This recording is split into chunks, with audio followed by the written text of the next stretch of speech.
So from the regional to the local, how can we take some of these things we've learned about today and apply them to our town? We face similar issues in a smaller, more discreet way. Go ahead, get a little coffee. We're going to break out into tables in about 20 minutes, but you're going to get a little coffee. How can we take these lessons and issues we've learned and study them locally? We may think something, for example, like the Gateway Tunnel is not a problem for our community, but Tom made the case of why it is a problem for your community. But let me give you an analogous example. And Hunt, if I could just put you on the spot, if you hired me to be your architect, and you said, Kevin, I want you to fix up my kitchen, put a new roof on, change the windows, maybe add a little family room. I said, no problem, we can do that. By the way, your foundation might collapse in the next 20 years. How do you want to delegate your resources? Would you go ahead and do that kitchen and roof and addition right now? Maybe not.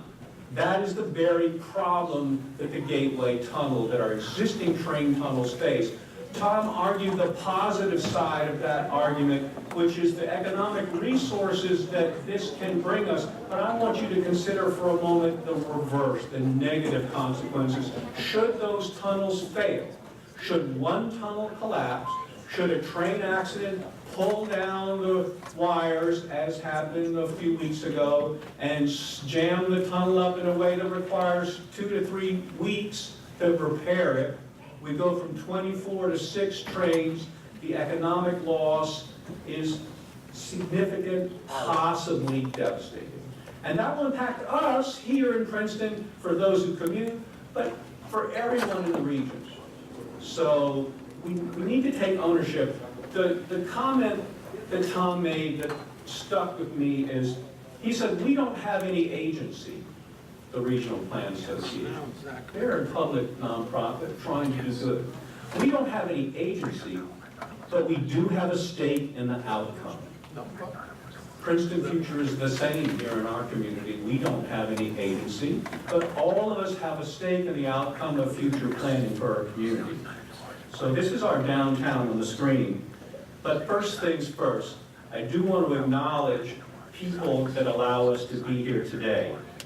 If it were not for funding from the E.T. Cohn Foundation, from the NRG Grant Program, from the David Galpin Trust, Peter Lawson Johnston, and Albert Stark, as their funds administered through the Princeton Area Community Foundation, and the Wells Fargo Grant Program for Public Engagement, we would not be here today making this presentation to you.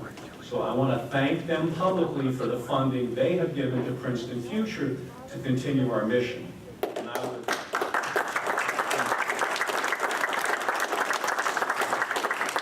would like to encourage all of you to join in. Back to downtown. So this trend that Tom pointed out in his talk about the change in suburbanization direction to filling back in the city center, specifically as it relates to New York and the surrounding regions, has implications for our community here in Princeton. We saw through the 80s and 90s significant public subdivisions, that's the right term, subdivisions developed around the edges of our community. The old White Farm into Calvin Homes. 120 units were added there down on Princeton Pike, between Princeton Pike and 206. Griggs Farm, out by the edge of the community towards Montgomery. And we saw very little growth in the center of our community. In the 2000s, we've seen growth here in the center of our community, triggered in somewhat by the rebuilding of this very library, by the addition of Heinz Plaza, by the resolution of disputes that related to old borough issues with Palmer Square. We've now seen the change in development of housing downtown. But there are still opportunities, redevelopment opportunities that are unexplored. For example, as Tom pointed out about the oceans of parking lots surrounding train stations, we still have a significant amount of surface parking in our community. So here's the zoning for our central business district. The CB zone is the red section on this map. The yellow section is R4, and the orange is RB. I'm pretty interested in the CB zone, the central business zone, the area of our community in which we sit today. And one site that we find interesting, you'll see in the upper left corner, that little green site that popped up, is the parking lot right across the street at Griggs Corner.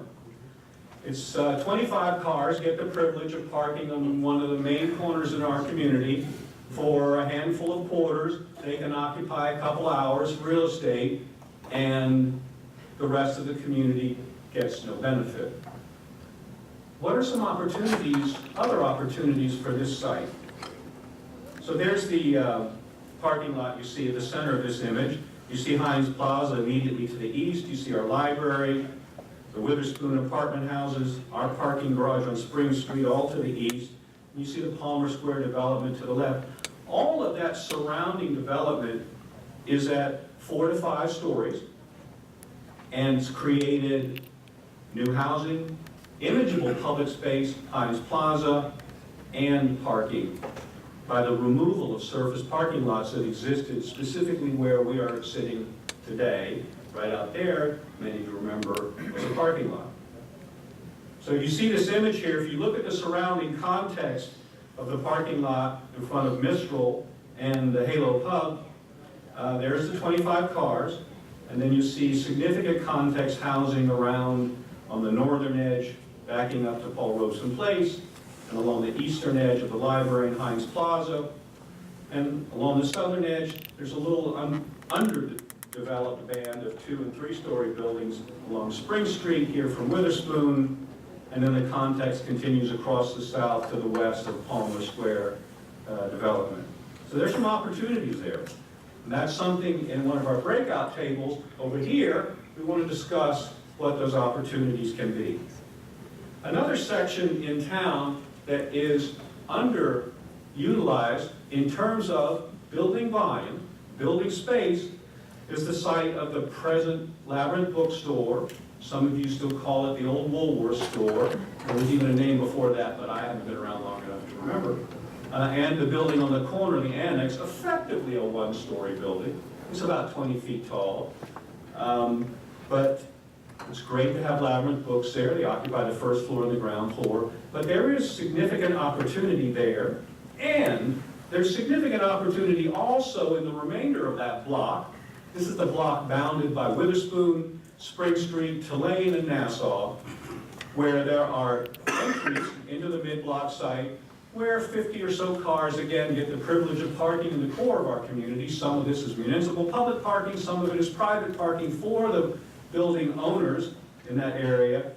But there is space that could possibly be envisioned differently to provide greater opportunities, not only for the public and for the property owners, but for the housing and retail commercial opportunities in our community. So again, if you look down at this block, you see the mid-block parking, you see the access from Nassau Street along Starbucks and Landau's, the location of our Princeton Future project called Design at Dome Alley.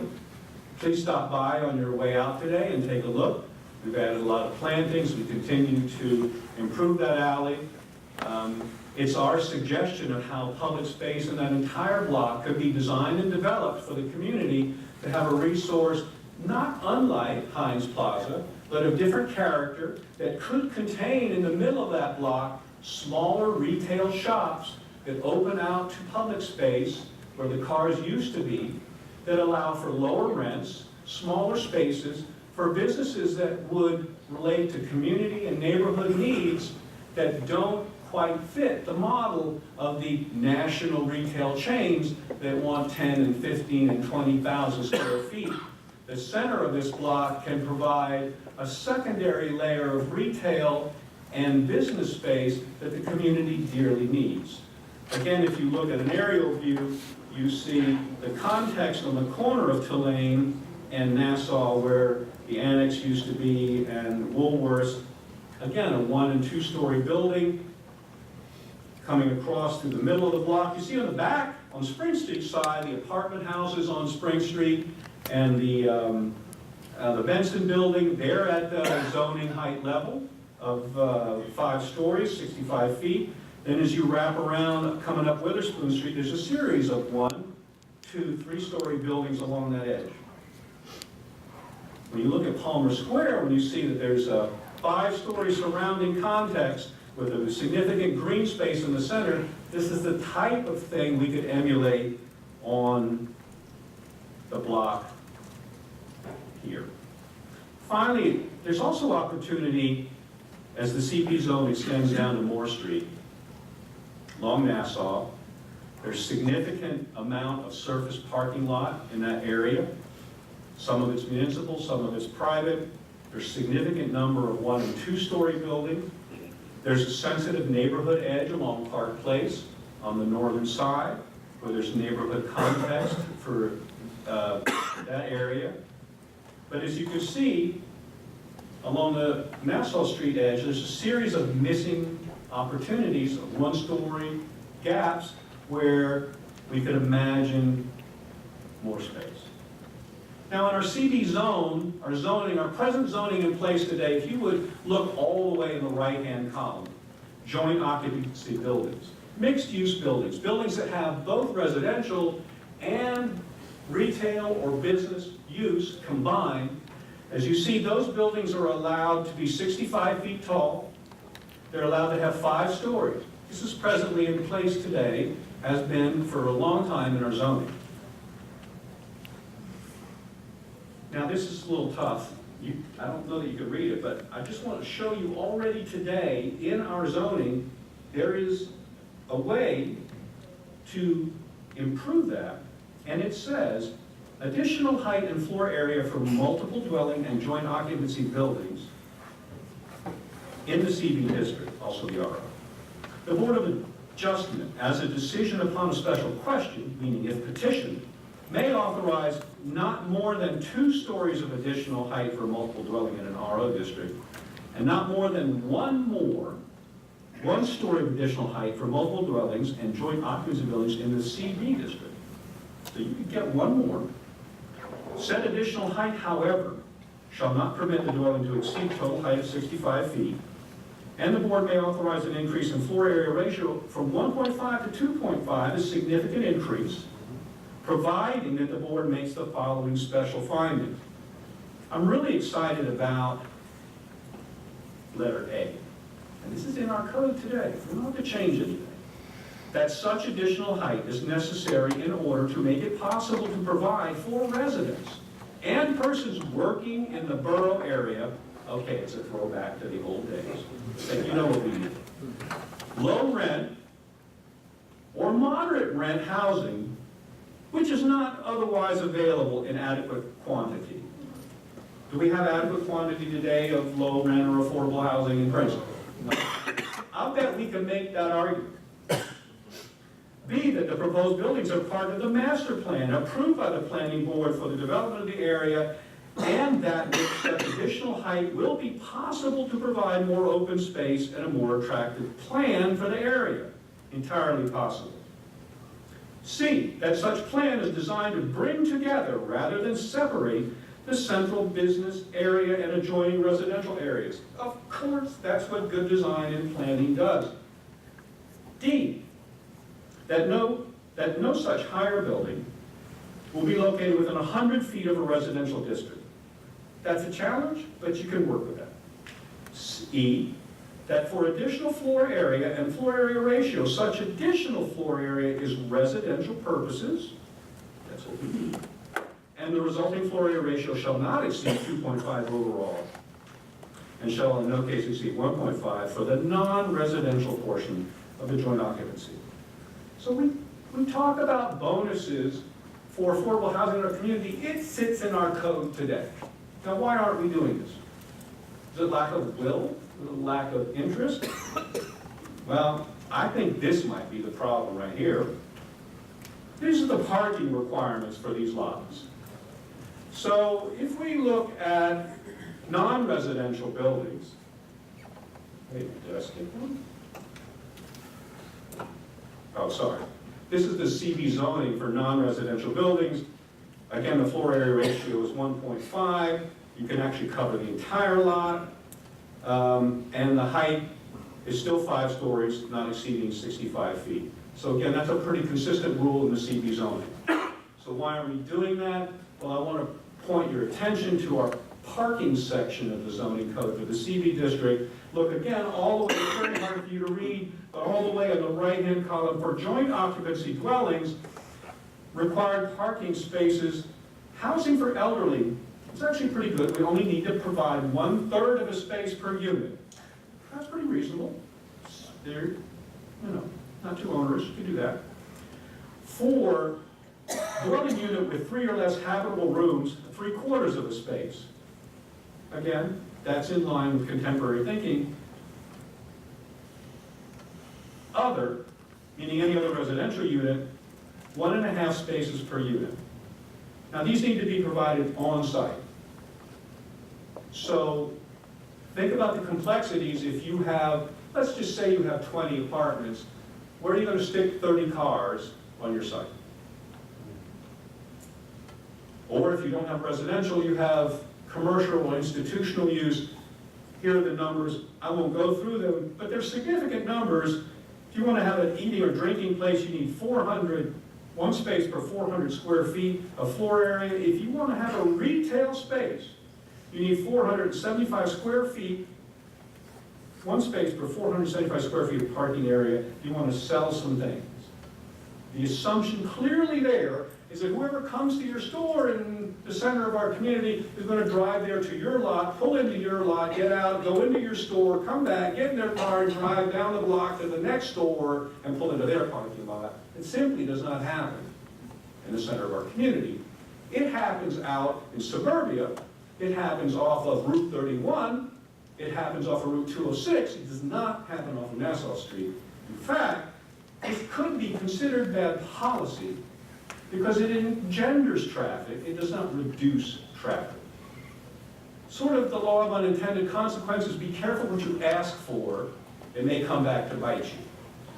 Now, Princeton commissioned, this is not Princeton Future, but the municipality commissioned a parking study last year, which suggested strategies to improve parking conditions in Princeton.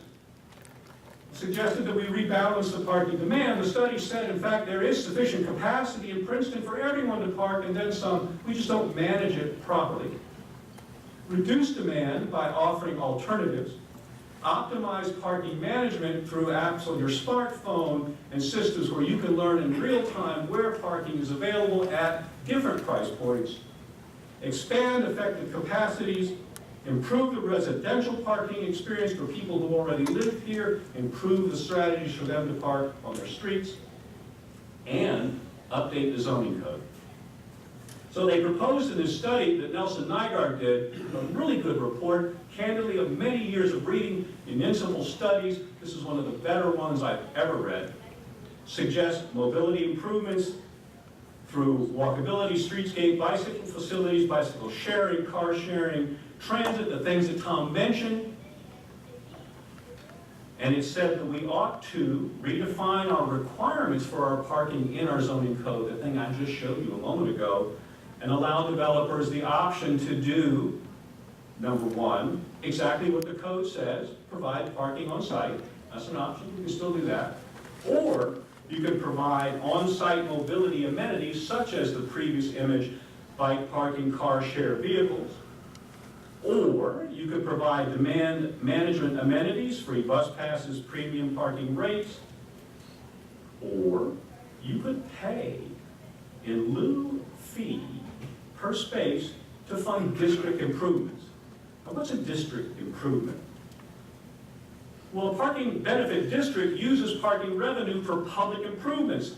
It can be for the freebie, the downtown circulator. It could support a downtown employee bus pass program.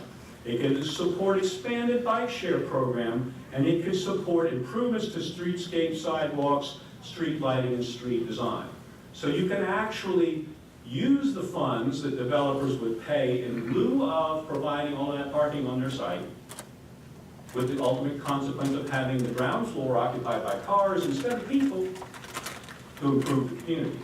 And you say, well, how much money is that going to be? You can imagine possibly it costs $25,000 to $40,000 a space to build a multi-level concrete parking garage today. If a developer did not have to spend that on their site and could direct some of that money into the public coffers to support public good, there's a resource that's not coming out of your property taxes and allowing for the release of latent development rights in the community that would bring additional rateables and tax base. So parking requirements slow reinvestment. Okay, I'd like us now to think about these issues on these 4 sites that we imagined. So we're going to turn our chairs to different tables. We have 4 spots in the room. Here we're going to talk about at this table the site that Dome Alley leads to on the community liquors entrance drive through off of Witherspoon over to Tulane, the potentials of the center of that block. At that table behind Carlos, we're going to talk about the Park Place block from Moore to Van Deventer, to Park to Nassau, opportunities that exist there. Over here, we're going to talk about Griggs Corner across the street, opportunities that exist there. What type of building could be developed? A mixed-use building, what are the opportunities that exist there? What are the things that you envision would be beneficial to the neighborhood? Candidly, a strategy for a mixed-use building would have public space on the ground floor, whether that be accessible public space or a combination of that and retail space. The second floor, maybe third, could be commercial space, office space. There's a need for that in our community. Or, moving on up, 3, 4, and 5 can be residential. It seems most logical. Residential can be designed at different sizes, housing types that address affordability issues at multiple price points by the size of the unit. And if that developer is not spending a space and a half, 40,000 times 1.5, $60,000 additional cost on that unit, that's a way to bring a price down in the development realm. So we'll talk about that at Griggs. Over here, we're going to talk about the Labyrinth Books, Old Woolworth, Tulane Street corner, what are opportunities exist there. It's a prominent site across from Firestone on Nassau Street. And over here, we're going to talk about Park Place. So grab a little more coffee. Yes, ma'am. What do you mean by public space? What's the definition of public space? Heinz Plaza. Expanded sidewalk. How mean and narrow is the sidewalk up on Witherspoon Street leading from Spring to Nassau Street? It's tiny. Public space could simply be, instead of an 8-foot sidewalk, a 16-foot sidewalk that has street furniture along the side.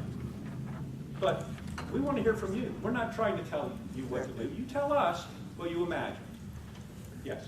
EMC Square was listed in the newspaper. EMC Squared is Sheldon's attempt at recycling, a naming possibility that was cited for Heinz Plaza. And really it's the mid-block site that Dome Alley leads to here on Nassau to Spring, from Tulane to Witherspoon. And it's a name that needs some reworking, but the idea is that there is a square at the center of that block. But the name already belongs to the statue on the Monument Drive, right? I don't know. I see it there. You're going to take that one up with Sheldon. Sheldon does the writing. I do pictures. All right, everybody, we good?